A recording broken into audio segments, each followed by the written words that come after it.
August 1951. Pont-Saint-Esprit, France. A closed system. Population, 4,000. Flour was government allocated via ONIC, mandatory, low-grade, and beyond the baker's discretion. The mill of Maurice Maillet provided the grain. The bakery of Rochebriand became the distribution point. August 15th. Consumption reached a critical threshold. August 16th. Latency ended. The first 20 cases presented with nausea and acute abdominal distress. This was not a localized accident. The biological breakdown of the municipality had commenced. Phase 1. Gastrointestinal failure. Phase 2. Cardiovascular escalation, tachycardia and hyperthermia. Phase 3. Neurological dissociation. Motor function and sensory input decoupled from reality. Stabilization required physical restraint. Clinical records noted a persistent, non-responsive state of extreme agitation.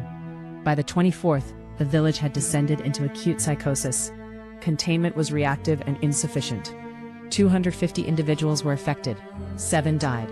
50 were committed to asylums. Corroborated reports from nearby districts confirmed the same systemic failure, linked to the same miller. The village was a laboratory. The cause was unconfirmed. The reality of the event remains a historical anomaly.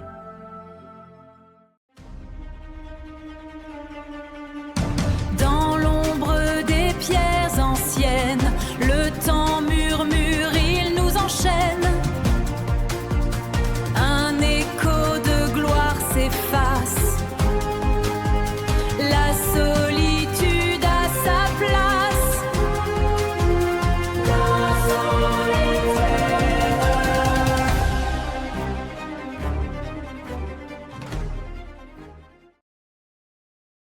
Claviceps purpurea. The biological hypothesis. A fungus favored by the damp climate of 1951. Proponents cite the local climate and the widespread nature of the symptoms as evidence for ergotism. The contradiction. Ergot is visually conspicuous. A competent miller would identify the black sclerotia before milling. This necessitates the second theory, synthetic organic mercury, a fungicide used in post-war grain treatment. Mercury was proposed as a source for the neurological collapse, though toxicologists noted the clinical profile diverged from standard mercury pathology. The toxicological problem. Analysis performed by the local university in 1951 was primitive. Forensic samples were lost or compromised by degradation, heat, and humidity. Researcher Stephen Kaplan proposes a third vector, nitrogen trichloride, an illegal artificial bleaching agent. This theory removes both ergot and intentional poisoning, attributing the event to standard industrial malpractice. Biological contamination, chemical fungicide, or industrial bleaching agent. The evidence remains fragmented. The distribution was regional. If the source was synthetic, the mechanism of entry remains the primary forensic question. We are left with 3 forensic vectors. All fit specific clinical patterns. None fully account for the total pathology. The evidence is insufficient. The mechanism is a matter of speculation, not fact. Medical consensus is a vacuum. We proceed by analyzing the administrative silence. August 20th, 1951. An administrative response was triggered. The mandate prioritized civil order over clinical investigation. Negligence preceded the event. By August 9th, authorities received multiple alerts regarding flour quality. No action was taken. Information silos prevented intervention. The failure to reconcile baker complaints from August 13th with the eventual onset proved absolute. Internal communication remained fragmented. Local clinics and national authorities operated without a unified diagnostic framework. The reports of systemic physiological collapse were logged as discrete, localized medical anomalies. Public safety protocols took precedence. The focus remained on the containment of public agitation, not forensic resolution. By late August, the bureaucratic response began to consolidate around a single causal narrative to limit regional fallout. Jurisdictional friction between the Ministry of Agriculture and the Ministry of Health halted consistent data collection. Early investigation teams lacked specialized expertise in toxicological epidemiology, stalling the gathering of objective data. The investigation shifted focus from the contamination vector to the behavior and credibility of the victims. Contradictory records were filed simultaneously. The timeline of the intervention remains structurally fractured. The institution did not solve the mystery. It managed the perception of the collapse. The administrative trail terminates in this vacuum. The official reality was established through systemic omission. By late autumn 1951, the acute phase concluded.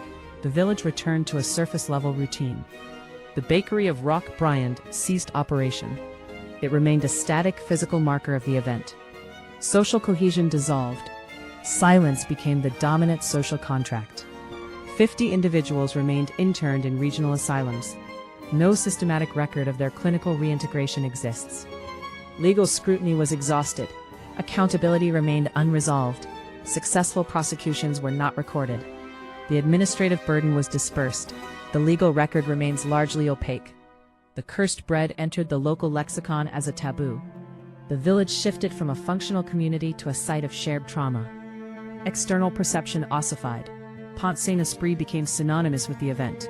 History became the brand. Survivors reported lasting physiological effects. No systematic long-term clinical follow-up was recorded. The 7 deceased were buried without formal acknowledgement of a specific pathology. Silence functioned as the primary mechanism of local recovery. The event was excised from daily discourse. The village survived the poisoning. It could not survive the stigma. The laboratory metaphor. In 1951, intelligence apparatuses sought to quantify the effects of chemical warfare on civilian populations. Declassified documents reference a file designated SO Span France Operation. Its scope and mandate remain unconfirmed. Researcher H.P. Albarelli argued the CIA engaged in open-air testing of potential neuroagents during the early 1950s. The hypothesis, Pont-Saint-Esprit may have served as an experimental variable in a field test for hallucinogenic incapacitation. Proponents argue that synthetic agents such as aerosolized LSD provide the high-precision mechanism that ergot lacks. The counter-argument, historian Stephen Kaplan notes that the 36-hour delay in symptom onset is inconsistent with the rapid kinetics of LSD. Forensic evidence remains circumstantial. The village serves as a site of competing administrative and intelligence narratives. There is no smoking gun. No single document confirms the village as the site of a specific CIA operation. The trail exists only in the gaps, the redacted files, the withheld toxicology, and the jurisdictional silence. We return to the anomaly. A population driven to psychosis, a medical establishment that could not diagnose the cause. Is this a natural fungal disaster, or a calculated breach of human rights? The records are closed. The laboratory is dismantled. What remains is only the event itself. The files are closed, the data is destroyed, only the event remains.